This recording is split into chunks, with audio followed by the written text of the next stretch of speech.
দিন এবং শরিয়াত বড় সুন্দর,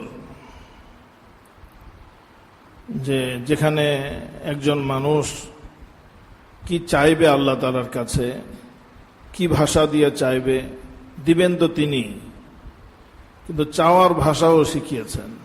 অপূর্ব চাওয়ার ভাষাও তিনি শিখিয়েছেন, কিভাবে কিভাবে আল্লাহর কাছে চাইতে হবে।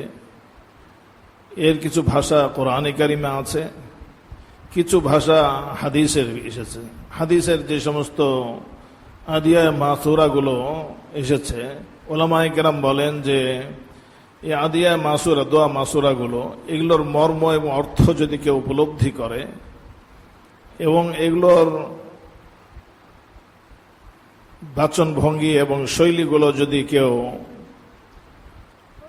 এই শব্দ শৈলীগুলোকে, কালিমা বাক্যর শৈলীগুলোকে যদি কেউ খেয়াল করে, তাহলে যে কেউ অকপটে এই কথা বলতে বাধ্য হবে যে এটা কোনো মানুষের ভাষা নয়।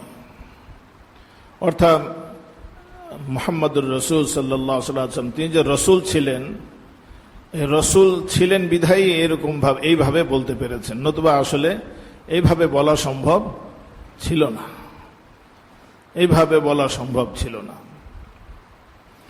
যেমন আপনি যদি সফরের দোয়াটাকেই আপনি খেয়াল করেন, সফরের দোয়া, সফরের ভিতরে যখন বের হয়,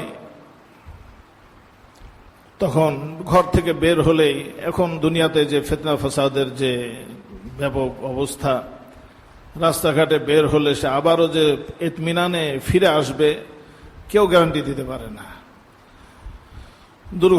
দুর্ঘটনা অনেক কিছু। হাদিসের ভিতরে এসেছে যে কেউ যদি ঘর থেকে বের হওয়ার সময় বিসমিল্লাহি তাওয়াক্কালতু আলাল্লাহ লা হাওলা ওয়ালা কুওয়াতা ইল্লা বিল্লাহ পড়ে, তাহলে ফেরেশতা তাকে বলে যে কুফিতা ওয়া উকিতা, যে তুমি যথেষ্ট, তুমি তোমার হেফাজতের জন্য যথেষ্ট করেছো, ওয়া উকিতা, এবং তুমি নিরাপদ হয়ে গেছো। রাসূলুল্লাহ সাল্লাল্লাহু আলাইহি ওয়াসাল্লাম বলেন যে এই দোয়া যে পড়বে, ওয়াতানাহা আনহু শয়তান, শয়তানকে তার কাছ থেকে সবসময় দূরে দূরে রাখা হয়। কেননা যত ফাসাদ লাগে এখানে তো শয়তান সবচেয়ে মেকানিজমের মূল থাকে, দেখা যায় না তাই, কিন্তু সে মাঝখানে কাজ করতে থাকে। ওয়াতানাহা আনহু শয়তান, এই ব্যক্তিটা শয়তানের ছোঁয়া থেকে, স্পর্শ থেকে নিরাপদ থাকে, পূর্ণ নিরাপদ থাকে। মানুষ যতই বডিগার্ড নিয়ে চলুক, যত কিছু ব্যবস্থা থাকুক, তার নিরাপত্তার ব্যবস্থা, কিন্তু শয়তান থেকে তাড়াবে কি? ওকে দেখাও যায় না, তার থেকে বাঁচাও যায় না। তো তার থেকে বাঁচার জন্য এই হাদিসে নববীর যে শিক্ষা, এটা ছাড়া অন্য কিছুই নাই। এই শক্তি, এটা একটা শক্তি, অদৃশ্য শক্তি।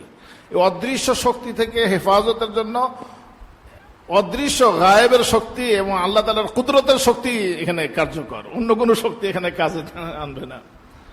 কত সুন্দর একটা দোয়া। বাসা থেকে বের হওয়ার সময় একটা সুন্নত পালন করতে হবে শুধু, সেটা কি?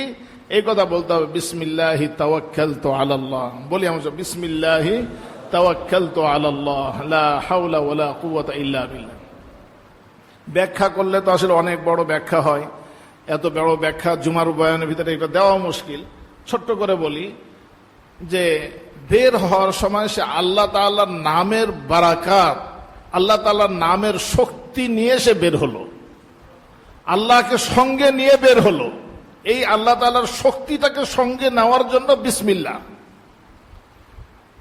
বিসমিল্লাহ মানে কি?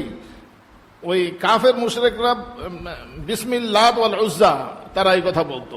তারা বলতো কি লাত উজ্জা তাদের প্রতিমার নাম, লাত উজ্জার নামে তারা কাজ শুরু করতো। রাসূলুল্লাহ সাল্লাল্লাহু আলাইহি ওয়াসাল্লাম যখন দেখলেন যে তারা লাত উজ্জার নামে করে, যে নিজের কিছুই করতে পারে না, আরেকজনের কি সহায়তা করবে, তার নামে তার নামের বেবরকতি দিয়ে তাদের কাজ শুরু করতেছে। রাসূলুল্লাহ সাল্লাল্লাহু আলাইহি ওয়াসাল্লাম বলেন যে তোমরা শুরু করো ঈমান দ্বারা, আল্লাহ তাআলার সঙ্গ দ্বারা তোমরা কাজ শুরু করো, বিসমিল্লাহ বলো। বিসমিল্লাহ বলার সাথে সাথে আল্লাহ তাআলার মহান কুদরত, যে কুদরত দ্বারা আসমান সৃষ্টি করেছেন, যে কুদরত দ্বারা জমিন সৃষ্টি করেছেন, যে কুদরত দ্বারা পাহাড় সৃষ্টি করেছেন, যে কুদরত দ্বারা তিনি টর্নেডো নিয়ে আসেন, যে কুদরত দ্বারা টর্নেডোকে তিনি নিয়ন্ত্রণ করেন, হ্যাঁ, এই কুদরতকে আপনার সাথে নিলেন। এই কুদরতকে আপনার সাথে নেওয়ার দোয়া হলো বিসমিল্লাহ। ছোট্ট একটা শব্দ, কিন্তু অনেক ভারী, অনেক শক্তিশালী, অনেক এর চেয়ে কোনো শক্তিশালী কোনো জিনিস না পৃথিবীতে না আসমানে, এর চেয়ে শক্তিশালী কোনো জিনিস। আল্লাহ তাআলা ইন্নাল্লাহ আলা কুল্লি শাইইন কাদির, আল্লাহ তাআলা সমস্ত বিষয়ের উপর ক্ষমতাবান, সবচেয়ে বেশি শক্তি আল্লাহ তাআলা, সবচেয়ে শক্তি, সমস্ত শক্তির আধার হলো তিনি। তাহলে বিসমিল্লাহ বলার সাথে সাথে ইমানের নূর দ্বারা সে বেষ্টিত হয়ে যায় এবং আল্লাহ তাআলার সঙ্গ তার সাথে থাকে।